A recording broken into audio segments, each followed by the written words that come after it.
시청자 여러분 안녕하십니까? 토요일 뉴스타트 3부 시작합니다.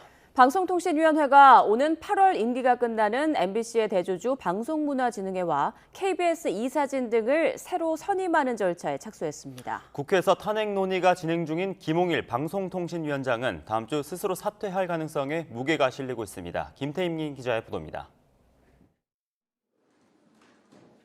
방송통신위원회가 예정된 시간표대로 공영방송 이사진 개편에 나섰습니다. 오는 8월부터 MBC 방송문화진흥회와 KBS, EBS 이사진 임기가 차례로 끝나는 만큼 선임 절차를 더 늦출 수 없다는 겁니다. 현행법에 따라 공영방송 이사 추천 및 선임 절차를 진행하는 것이 법 집행기관인 방통위의 당연한 책무라고 생각합니다. MBC 측이 이상인 부위원장을 상대로 낸 기피 신청은 안건의 당사자로 볼 수 없다며 각하 처분을 내렸습니다. 공영방송 임원 선임 계획안이 의결되면서 MBC 방문진과 KBS 이사 공모 접수 등 후속 절차도 곧장 시작됐습니다.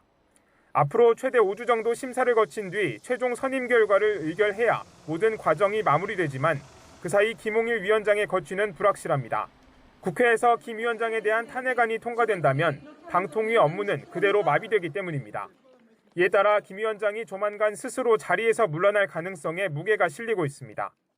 거취 문제에 대한 고민도 좀 해보셨을 것 같은데 용산과의 소통은 혹시 있으셨습니까?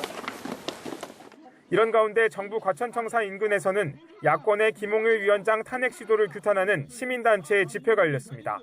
또 한편에선 방통위의 공영방송 이사교체 중단을 요구하는 맞불 집회가 열리는 등 첨예한 대립이 이어졌습니다.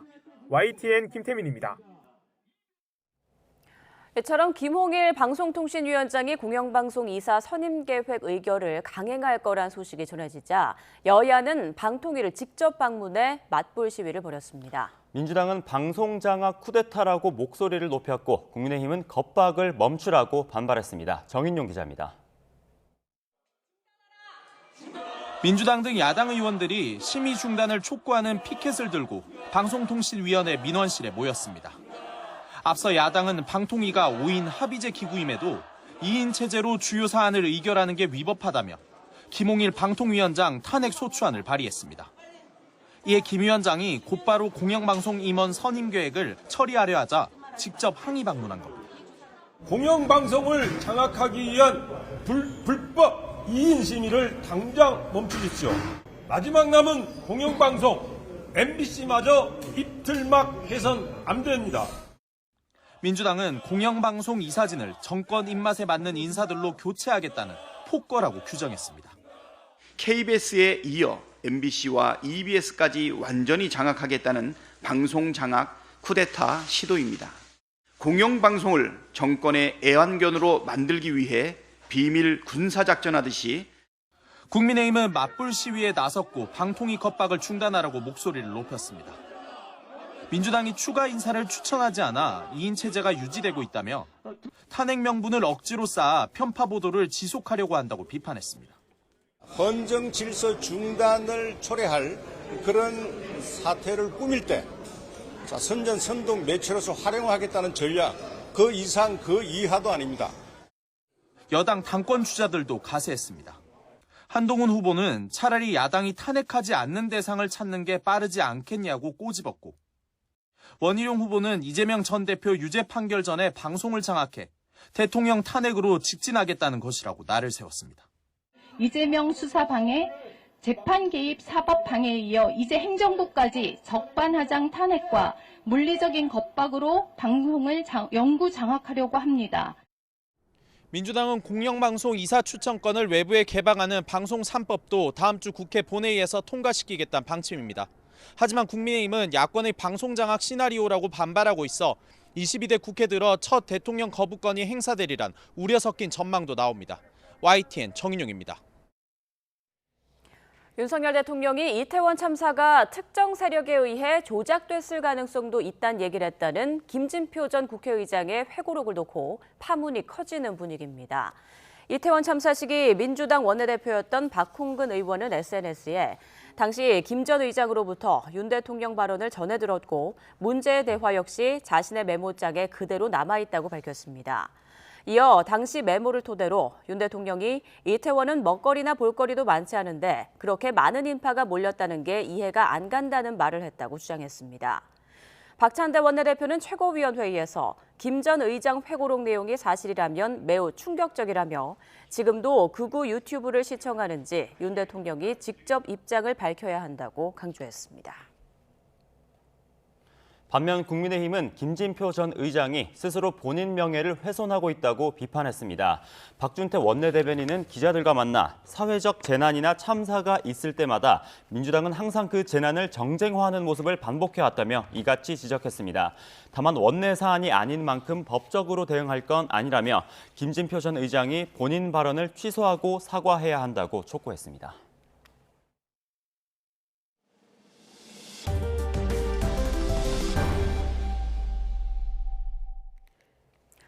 미국 대선을 4개월이 앞두고 열린 첫 TV 토론에서 바이든과 트럼프 전 현직 대통령이 격론을 벌였습니다. 서로 중범죄자, 거짓말쟁이라고 비난하며 상대방이 최악의 대통령이라고 손가락질했습니다. 워싱턴에서 권준기 특파원입니다. 바이든 대통령과 트럼프 전 대통령이 차례로 무대에 올랐지만 악수는 없었습니다. 첫 주제인 경제 문제에서부터 두 사람은 극명한 입장차를 보이며 격돌했습니다. The economy collapsed. There were no jobs. Unemployment rate rose to 15%. It was terrible. And so what we had to do is try to put things back together again. The only jobs he created are for illegal immigrants and bounce back jobs, a bounce back from the COVID. He has not done a good job. He's done a poor job, and inflation's killing our country. 미국 국내 최대 이슈인 낙태권과 국경 문제를 놓고도 한치의 양보 없는 공방을 벌였습니다. 바이든은 낙태권 폐기가 트럼프가 한 최악의 일이라고 비판했고 트럼프는 바이든의 국경 정책 실패로 범죄자가 쏟아져 들어왔다고 주장했습니다. 바이든이 트럼프를 중범죄자라고 몰아세우면서 분위기는 점점 더 험악해졌습니다. Of having sex with a porn star on the night while your wife was pregnant. I mean, what are you talking about? You have the morals of an alley cat. But when he talks about a convicted felon, his son is a convicted felon at a very high level. 90분간 이어진 토론에서 상대방에 대한 비방이 정책과 비전 제시를 압도했습니다. 패배자, 호구, 거짓말쟁이라는 표현이 난무했고 서로 최악의 대통령이라고 손가락질했습니다. He is the worst president. He just said about me because I said it. But look, he's the worst president in the history of our country. And they voted who's the worst president in American history. One through best to worst. They said he was the worst in all of American history. That's a fact. 토론을 마친 뒤에도 바이든과 트럼프 두 경쟁자는 눈인사 한번 나누지 않고 등을 돌렸습니다.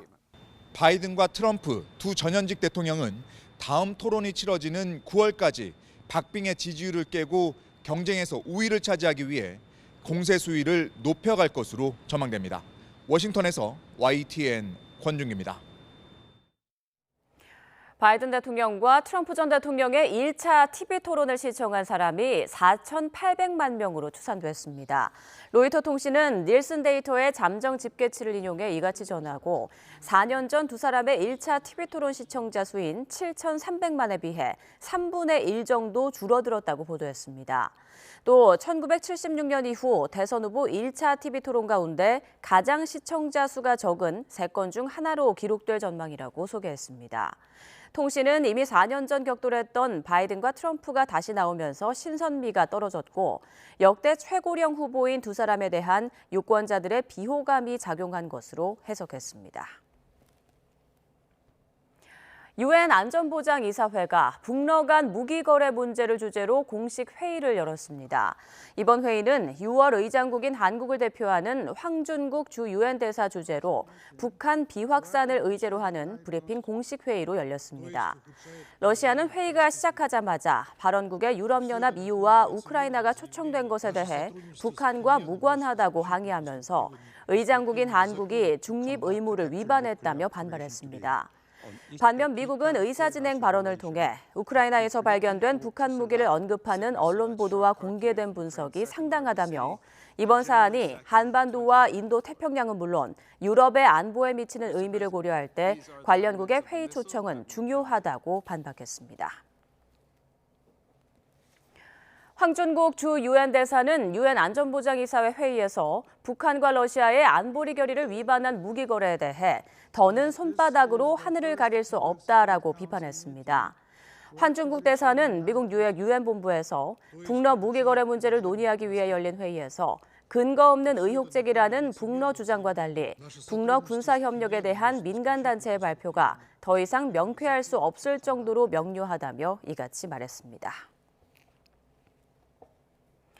북한에서 남한 드라마를 보고 유포했다는 이유로 공개 처형한 사례가 있다는 탈북민의 증언이 나왔습니다. 또 결혼식에서 신부가 하얀 웨딩드레스를 입는 것도 북한에서는 반동 행위로 처벌 대상이 됩니다. 북한 인권보고서에 담긴 내용 김대근 기자가 전합니다.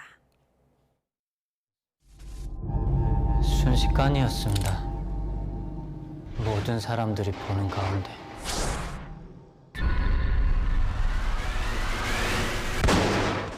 지난 2022년 북한 황해남도에서 22살 청년이 총살됐다는 탈북민의 증언이 나왔습니다.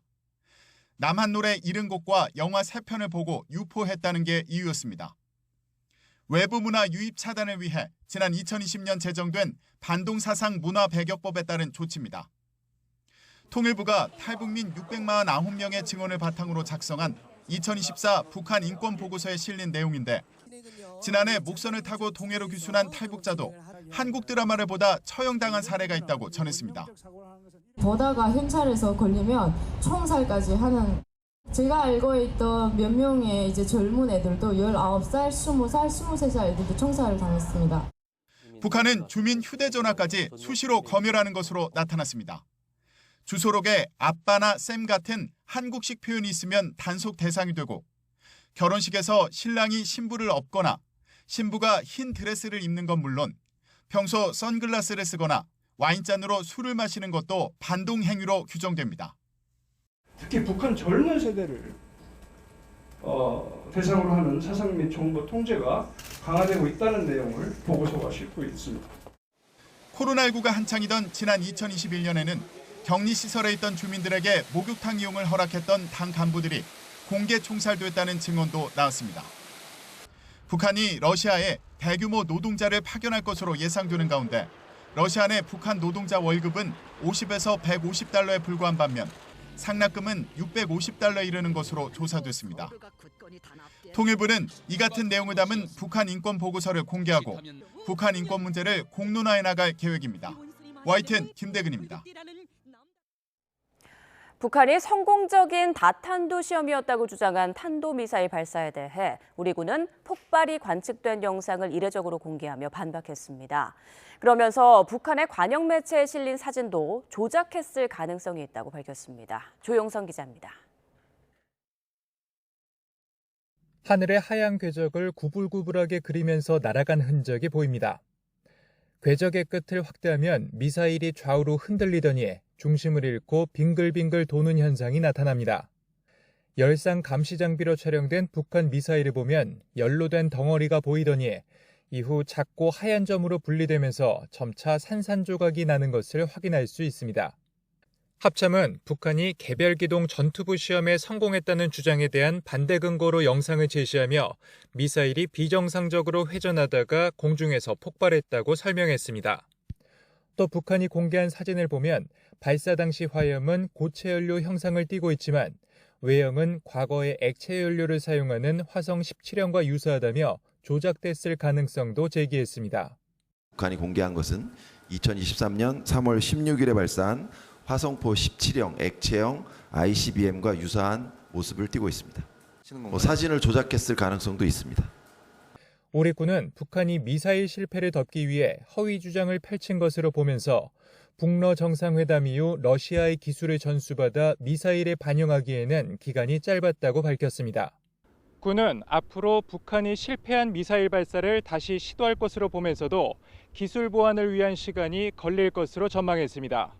YTN 조용성입니다.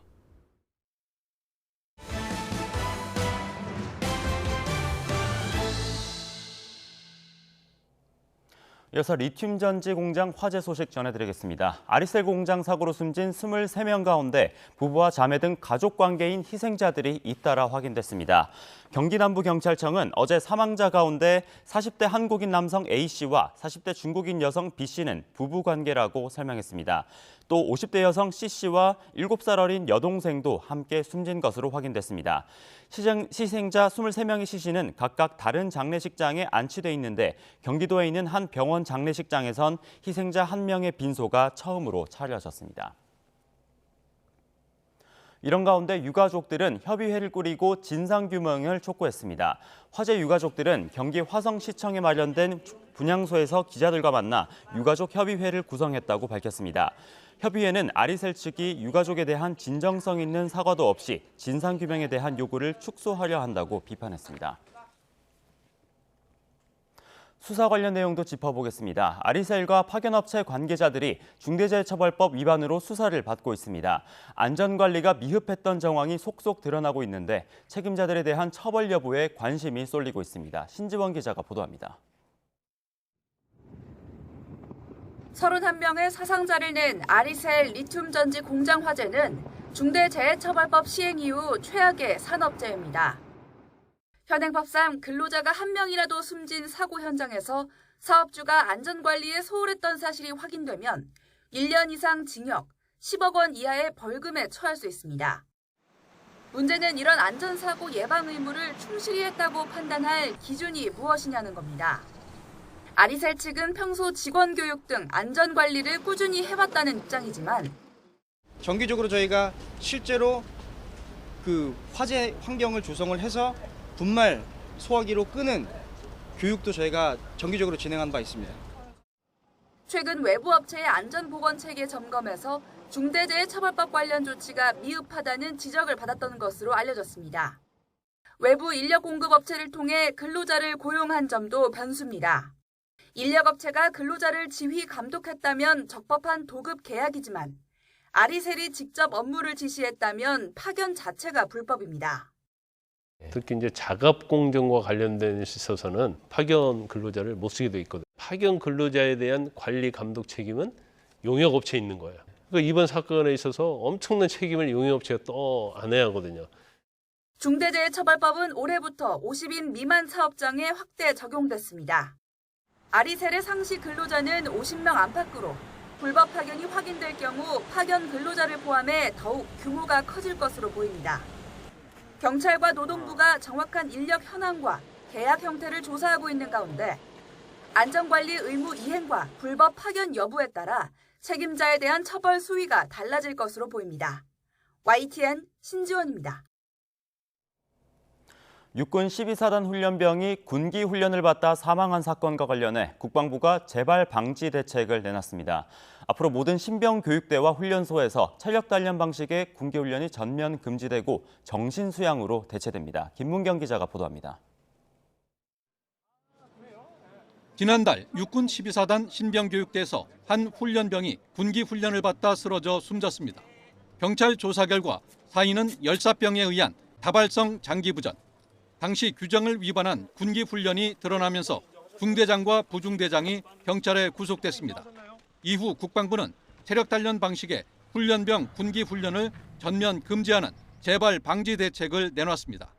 갓 입대한 훈련병은 아직 체력이 충분히 단련되지 않았다는 판단에 따른 것입니다. 이에 따라 앞으로 뛴 걸음이나 완전 군장 상태에서의 걷기 등 체력 단련 종목은 군기 훈련에서 제외됩니다. 대신 명상이나 군법 교육, 반성문 작성 등 정신 수양만 진행하기로 했다고 국방부는 밝혔습니다. 오늘 마련된 대책이 조기에 정착이 돼서 안타까운 사고가 예방될 수 있도록 최선의 노력을 다하겠습니다. 이와 함께 육군은 군기훈련 승인권자를 현행 중대장급에서 대대장급 이상 지휘관으로 높였습니다.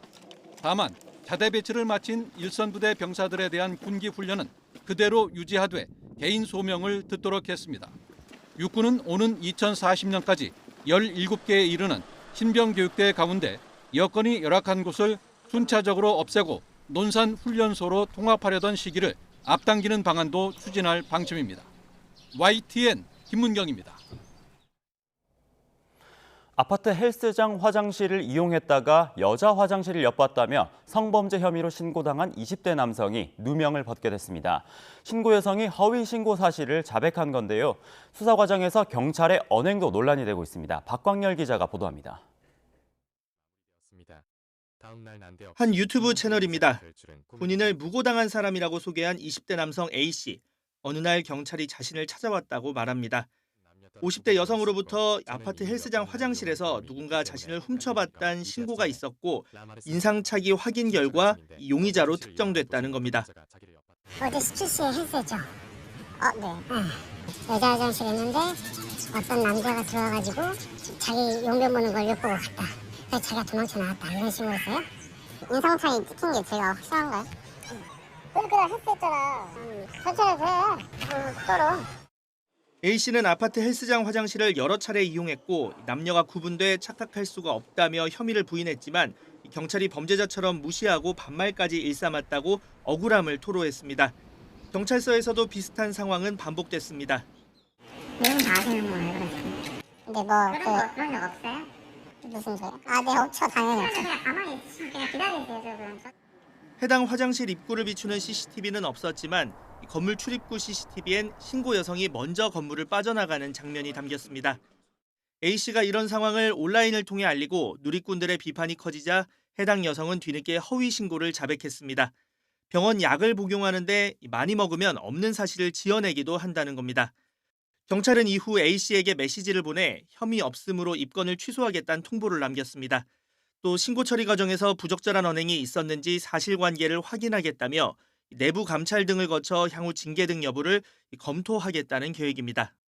YTN 박광열입니다. 충남 천안에 있는 고물상에서 불이 나 4시간 반 만에 꺼졌습니다. 경기 안성에서는 화물차와 버스가 잇따라 부딪히면서 모두 17명이 다쳤습니다. 밤사이 사고 소식 윤웅성 기자가 보도합니다. 검은 연기가 쉴 새 없이 피어오릅니다. 소방차에서 연신 물줄기를 내뿜어보지만 거센 불길은 쉽사리 수그러들지 않습니다. 충남 천안시 직산읍에 있는 고물상에서 불이 난 건 어제 저녁 8시 40분쯤. 인명피해는 없었지만 고철과 플라스틱 등이 잔뜩 쌓인 탓에 불은 4시간 반 만에야 꺼졌습니다. 검은 연기가 멀리 퍼지면서 주민들의 119 신고도 30건가량 접수된 가운데 천안시는 인근 주민들에게 주의를 당부하는 재난 문자를 발송했습니다. 소방당국은 폐기물들을 모아둔 야적장에서 불이 시작된 거로 보고 정확한 화재 원인과 피해 규모를 조사하고 있습니다. 시내버스 뒷부분이 종잇장처럼 구겨지고 또 다른 버스는 도로를 벗어나 인근 풀숲으로 돌진했습니다. 어제 오후 5시 반쯤 경기 안성시 삼중면 국도를 달리던 화물차와 시내버스 2대가 잇따라 부딪혔습니다. 이 사고로 승객 60대 여성이 크게 다치는 등 모두 17명이 병원으로 옮겨졌습니다. 경찰과 소방당국은 서행하는 화물차를 버스가 들이받아 1차 사고가 난 현장을 뒤따르던 또 다른 버스가 피하지 못하면서 사고가 난 거로 보고 정확한 경위를 조사하고 있습니다. YTN 윤웅성입니다. 미 연방준비제도가 가장 주시하는 물가지표인 근원 개인소비지출 가격지수가 3년여 만에 최저 수준으로 떨어졌습니다. 인플레이션 완화 가능성에 하반기 금리 인하 기대감이 높아졌지만 뉴욕 증시 3대 지수는 최근 급등에 따른 부담으로 하락 마감했습니다. 정유신 기자입니다. 미 상무부는 5월 개인소비지출 가격지수가 전년 같은 달 대비 2.6% 상승했다고 밝혔습니다. 지난 4월 상승률 2.7%에서 0.1%포인트 낮아져 시장 전망에 부합하는 수치입니다. 변동성이 큰 식품과 에너지를 제외한 근원 개인 소비지출 가격지수도 전년 대비 2.6%, 전월 대비 0.1% 오른 것으로 나타났습니다. 지난 2021년 3월 이후 3년 만에 최저치입니다. 근원 개인 소비지출 가격지수는 실제 시장 물가 흐름을 잘 반영해 연준이 선호하는 인플레이션 척도로 평가됩니다. 앞서 발표된 주요 경제 지표에 이어 인플레이션이 완화되고 있다는 시장의 기대가 커지고 있습니다. 5월 소비자 물가지수 상승률이 3.3%로 둔화한 데 이어 생산자 물가지수도 깜짝 하락했습니다. 지난 12일 제롬 파월 미 연준 의장은 최근 물가 흐름을 긍정적으로 평가하면서 추가적인 지표가 나오기를 희망한다고 언급했습니다. The most recent inflation readings have been more favorable than earlier in the year, however, and there has been modest further progress toward our inflation objective. We'll need to see more good data to bolster our confidence that inflation is moving sustainably toward 2%. 이에 따라 연준이 이르면 오는 9월 0.25%포인트가량 금리를 인하할 가능성과 함께 인하 횟수를 늘릴 수 있다는 전망에도 무게가 실리고 있습니다. 당 초반 상승 출발했던 뉴욕 증시 3대 지수는 최근 급등에 따른 부담으로 일제히 하락 마감했고 달러화는 약세를 보였습니다. YTN 정신입니다. 해외에서 K-웨이브, 즉 한류가 인기를 끌면서 한국 화장품이나 패션에 대한 관심도 높아지고 있습니다. 국내 최신 유행을 엿볼 수 있는 로드숍은 관광객들의 필수 코스가 되고 있는데요. 황보혜경 기자가 보도합니다. 여러 색깔 천을 얼굴에 대보며 내 피부에 가장 잘 어울리는 색을 찾아봅니다. 메이크업 전문가에게 피부 화장법을 배우기도 합니다. 지난 2월 서울 홍대에 문을 연 K-뷰티 체험 홍보관입니다. 이곳에서는 국내 중소기업 화장품들을 전시하고 있습니다. 또 퍼스널 컬러 진단이나 간단한 화장을 받아볼 수 있어서 관광객들이 많이 찾고 있습니다. I think it was very easy to figure out my personal color and I discovered that I am warm autumn. K-뷰티 인기 속에 오프라인 매장을 찾는 관광객들 발길도 늘고 있습니다. 유행하는 색조와 기초 제품을 한눈에 볼 수 있는 CJ 올리브영은 여행객들의 필수 코스가 됐습니다. 특히 외국인들 발길을 붙잡는 곳은 마스크팩 진열대 앞입니다. I like the COSRX products that are over here and then some of the face masks that are really good over here. They're very hydrating and very soothing for the skin. 무신사의 자체 오프라인 의류 매장 역시 외국인 고객 비중이 꾸준히 늘고 있습니다. 지난달 기준 명동점 매출 가운데 절반가량이 외국인입니다. 네, 몽골 사람들은 K-팝도 좋아하고 K-드라마도 많이 보고 그리고 그거를 따라서 입는 그런 게 있어요. K-팝을 넘어 K-뷰티와 패션이 관광객을 끌어모으는 주요 발판이 되고 있습니다. YTN 황보혜경입니다. 다음 달에 열리는 프랑스 파리 올림픽이 센강 수질 문제로 비상이 걸렸습니다. 5년이나 수질 개선에 공을 들이고도 여전히 수영할 수 없는 수준인데 그렇다면 우리의 한강은 대체 어떻게 수질을 유지할 수 있는 걸까요? 김현아 기자가 수질 관리 현장에 다녀왔습니다. 프랑스 마크롱 대통령이 오물을 잔뜩 묻힌 채 센강에 서 있는 합성 사진입니다. 센강에서 올림픽 수영 경기를 하겠다며 수질 개선에만 2조 원을 썼는데 여전히 수영 불가 상태인 걸 조롱하는 겁니다.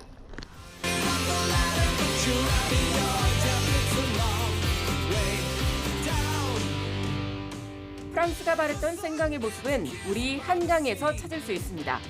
도심 한복판에서 시원한 강바람을 맞으며 수상 스포츠를 즐기고 매년 여름 수영으로 한강을 건너는 행사도 인기몰이 중입니다. 쉬엄쉬엄 한강 3종 축제 당시 한강의 대장균 수는 국제 기준치의 27분의 1에 불과했습니다. 한강물 화이팅! 깨끗해요! 한강 수질 관리의 핵심은 하수 처리 시스템입니다. 센강은 하수관 연결이 미흡해 생활하수가 그대로 방류되고 폭우 시 하수 처리 용량 한계로 오수가 바로 강에 흘러들어가는 반면 서울은 도시 모든 하수관이 처리장과 연결됐고 초기 오수 처리와 녹조를 막는 총인 처리 시설 도입 등 시설 현대화를 거듭하며 법정 환경 기준보다 훨씬 깨끗하게 정화하고 있습니다.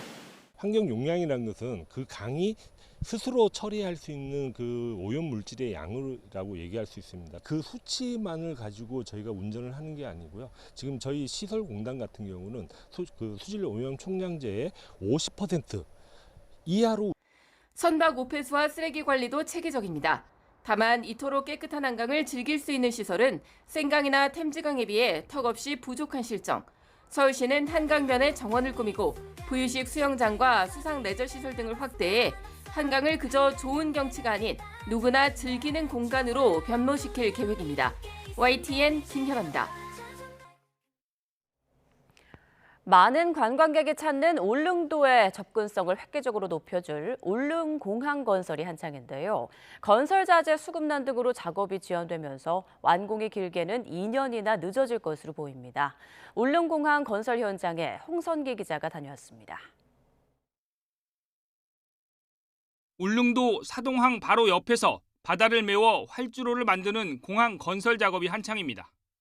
울릉도는 평지가 거의 없어 해발 194m인 가두봉을 깎고 바다를 매립하는 방식으로 김포공항 3분의 1 수준인 활주로 1200m를 만들게 됩니다. 대규모 건설 공사이다 보니 울릉도의 아름다운 자연과 생태계를 해치지 않을까 꼼꼼한 점검도 이루어지고 있습니다. 해선 수목, 이식 보존 대책 확대, 갱이 갈매기 등 바다새 정밀 조사 실시, 조주 충돌 정한 방안과 보존 대책 마련, 해양 포유 및 잘피주 확대 조사 및 보존 대책 마련 등의 의견을 내었습니다. 공항 건설이 완료되면 현재 연 40만 명 수준인 관광객은 100만 명까지 늘어날 것으로 기대됩니다.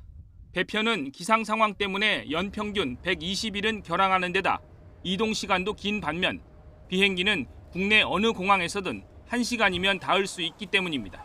배멀미 하시는 분들, 이런 분들 좀 오기 힘들 분들이 이제 비행기로 오게 되면 아무래도 오시는데 이제 시간도 덜 걸리고 또 자기 가고 싶은 곳을 빨리빨리 올 수 있다는 것.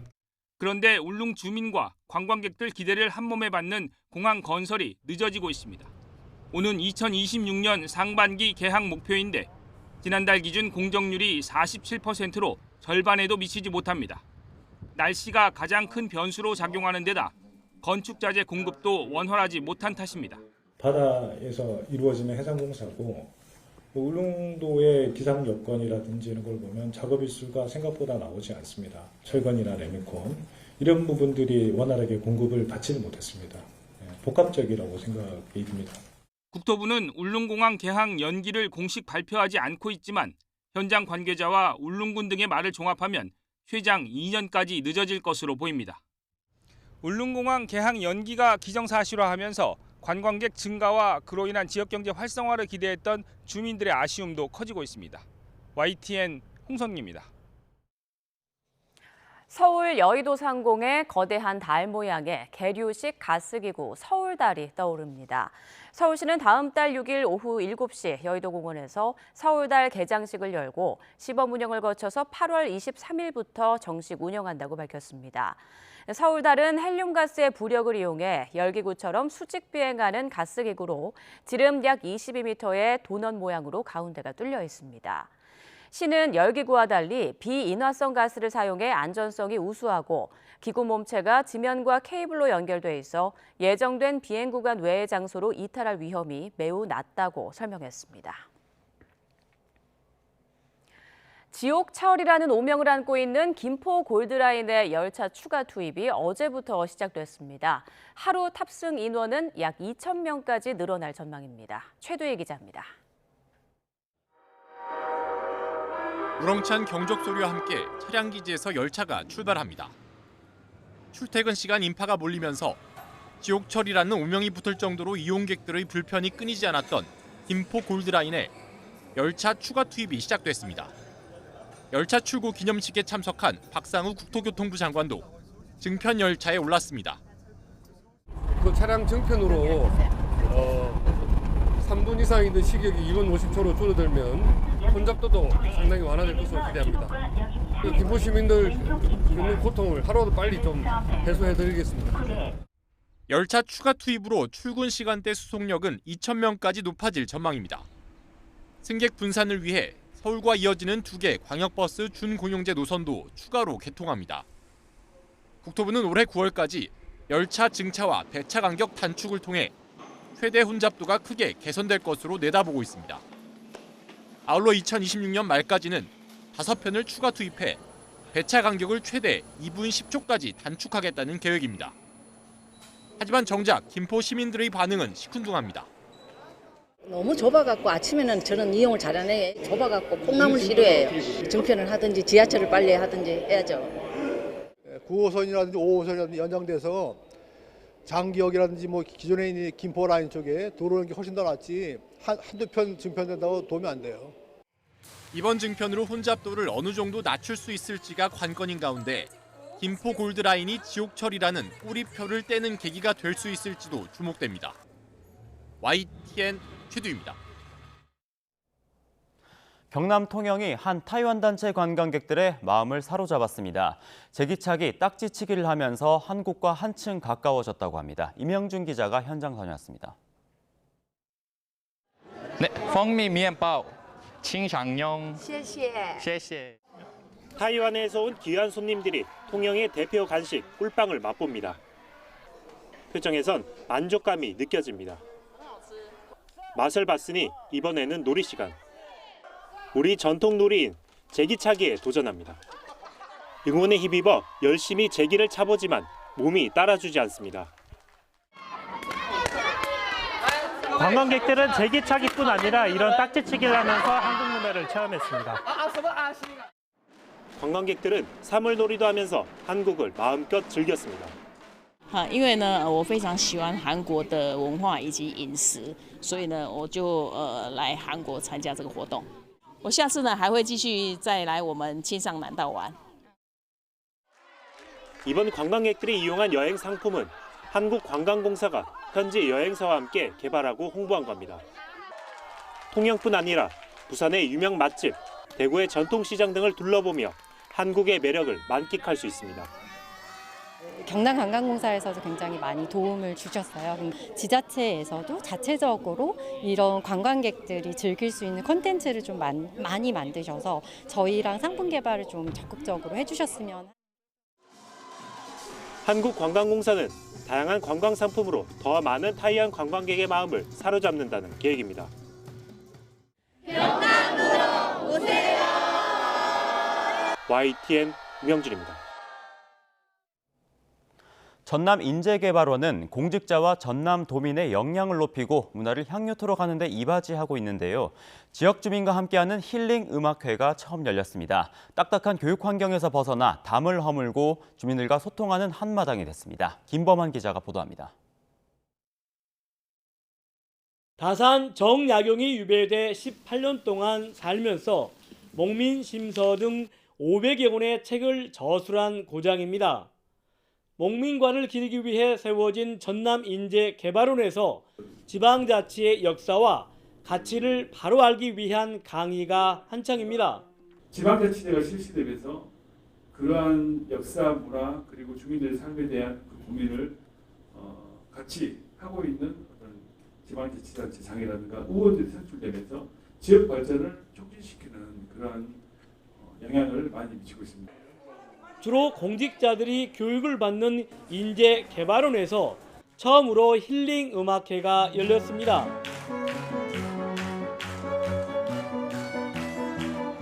푸짐한 경품까지 내건 음악회는 지역 주민과 함께하기 위해 마련됐습니다. 초청 공연뿐 아니라 공무원들이 교육을 받으며 다양한 동아리 활동으로 틈틈이 배운 기타 연주회,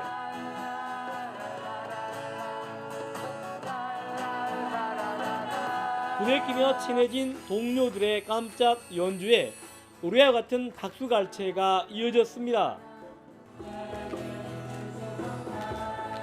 기타라든지 서예라든지 그다음에 그 갤러그라피라든지 이 부분은 이제 저희들이 다 끝나고 나서 작품 전시회도 하고 또 음악회도 하고 이제 이런 성과가 있기 때문에 더 즐겁고 하는 과정도 가장 열정을 가지고 하는 부분이 재능 부분입니다. 한해 전남인재개발원에서 교육받는 공직자와 드론, SNS 활용 등을 배우는 전남도민은 모두 7만여 명에 이릅니다. 지역에서 농사 지으시고 하니까 같이 하기가 쉽지 않거든요. 근데 이번에는 좀 농번기 살짝 좀 바쁜 시기를 좀 비끌려서 여러분들이 오실 수 있도록 저희가 직접 찾아가서 좀 초대장도 전달을 하고 같이 하는 그런 부분을 좀 이렇게 진정성 있게 말씀을 드렸습니다. 전남인재개발원은 미래를 여는 인재 양성과 밝게 빛나는 행복 전남을 목표로 AI 교육 그리고 역사 문화 체험의 대상과 폭을 크게 넓혀 나갈 예정입니다. YTN 김범환입니다. 축산 사용이 늘면서 효율적인 농사가 가능한 조사료 수요가 많아지는 추세인데요. 전북 새만금 간척지에 대규모 조사료 종자 생산기지 구축이 추진돼 축산업 경쟁력에 도움이 될지 관심입니다. 김민성 기자입니다. 더위가 한창인 초여름, 한철 빠르게 수확 중인 건 사료작물 트리티케일입니다. 기존 사료작물보다 단백질 함량이 높고 습하거나 추운 곳에서도 잘 자랍니다. 원래 작은 밭이면 다 손이 많이 가는데 다 웬만해서 기계화가 돼 있어가지고 크게 손쓸 게 없는 것 같아요. 트리티케일이 같은 밀 심었을 때보다 면적에 비해 수확량도 많아가지고. 국산 조사료 종자가 주목받는 건 우리나라 축산 사육 두수가 점차 증가하고 있기 때문입니다. 이런 추세 속에 조사료 종자 수입량이 꾸준히 늘어 대책이 필요한 실정입니다. 한국농업기술진흥원은 국산 조사료 종자 보급량을 늘리기 위해 올해 새만금 간척지 약 100헥타르 농지에서 사료작물 약 330톤을 수확합니다. 간척지에서도 작황에 문제가 없도록 앞서 10년간 염분 제거 식물을 키워 소금기를 낮췄습니다. 새만금은 농지 구획이 대단이라 효율적인 농작업이 가능합니다. 새만금은 토양이나 기후 조건이 조사료 종자를 생산하기에 딱 맞는 조건입니다. 종자를 또 여기서 생산을 많이 하게 되면 전국에 종자를 빨리 보급할 수 있는 기반이 될 것입니다. 한국농업기술진흥원은 연간 약 4,000톤 생산을 목표로 새만금의 대규모 조사료 종자 생산기지 구축을 추진할 방침입니다. YTN 김민성입니다. 자외선을 많이 쬐면 피부가 노화하고 빨리 손상된다는 이야기 많이 들어보셨을 겁니다. 그런데 자외선에 과도하게 노출됐을 때 기억력에도 나쁜 영향을 줄 수 있다는 연구 결과가 나왔습니다. 김주영 기자가 보도합니다. 강한 햇볕이 내리쬐는 여름철이면 더위와 함께 우리의 걱정을 불러일으키는 것이 있습니다. 피부의 적이라고도 불리는 자외선이 바로 그것입니다. 피부암을 일으킬 수 있어 세계 보건기구에서는 1급 발암물질로 정해놓고 있을 정도입니다. 그런데 과도한 자외선이 피부뿐만 아니라 기억력에도 악영향을 줄 수 있다는 연구 결과가 나왔습니다. 이번 연구를 진행한 서울대병원 서울의대 연구팀은 자외선을 생지 피부에 여러 차례 쪼인 뒤 장애물 위치를 바꿔가며 반응을 살펴봤습니다. 원래 생지들은 새로운 위치에 장애물이 있으면 더 민감하게 반응하지만 자외선을 쪼인 뒤에는 기존 장애물과 별다른 차이를 보이지 않았습니다. 기존 장애물의 위치가 어디였는지 잊어버렸다는 해석입니다. 연구팀은 자외선을 쪼인 뒤 도파민이라는 신경 전달 물질이 피부에서 과도하게 생성되는 부분을 주목했습니다. 이 물질이 혈관을 거쳐 뇌로 흘러가게 되고 기억을 담당하는 해마에서 신경이 생성되는 것을 억제한다는 설명입니다. 도파민이라는 물질이 과다 생성돼서 억제하기 때문에 해마의 신경이 잘 안 만들어지고 그래서 기억력이 나빠진다. 얼굴 부위뿐만 아니라 몸 전체 피부에서 같은 작용이 일어날 수 있는 상황. 연구팀은 자외선 차단제를 잘 바르고 양산을 쓰는 등 자외선을 잘 피하는 것이 피부의 건강은 물론 뇌 건강에도 도움이 될 것이라고 강조했습니다. YTN 김주영입니다. 이탈리아가 세계 최대 검색 엔진 업체 구글에 미납한 세금과 과태료로 10억 유로, 우리 돈으로 약 1조 4,781억 원을 내라고 청구했다고 로이터 통신이 소식통을 인용해 보도했습니다. 이 소식통은 이탈리아 국세청이 구글에 2018년부터 2022년까지 미납한 세금과 과태료로 이 같은 금액을 청구했다면서 구글과 합의하거나 법적 분쟁으로 이어질 수 있다고 전망했습니다. 구글 대변인은 이와 관련해 이탈리아를 포함해 우리가 사업을 운영하는 모든 국가의 세금 규정을 준수한다며 이탈리아 당국에 협조하고 있다고 원론적으로 답했습니다. 지난 1월 보잉 여객기 동체 일부가 뜯겨나간 사고와 관련해 언론에 자세한 정보를 제공한 보잉사가 현지 시간 27일 미국 교통규제당국의 제재를 받았습니다. 미국 국가교통안전위원회 NTSB는 보잉이 비공개 조사 정보를 언론에 제공하고 사고 원인을 추측함으로써 NTSB 조사 규정을 노골적으로 위반해 1년의 제재를 내렸다고 밝혔습니다. 또 오는 8월 6일과 7일 미국 워싱턴 DC에서 별도의 청문회를 열고 보잉을 출석시킬 예정입니다. 박항서 전 베트남 축구 국가대표팀 감독이 인도 국가대표 감독에 지원했습니다. 인도 축구협회는 박항서 감독을 포함해 214명이 차기 감독직에 지원했으며 내달 3일 접수가 마감된 이후 선임 작업을 시작할 예정이라고 밝힌 것으로 전해졌습니다. 현지 언론에 따르면 인도 축구협회는 박 감독에게 큰 매력을 느끼고 있으며 인도 축구의 좋은 징조라고 평가했습니다.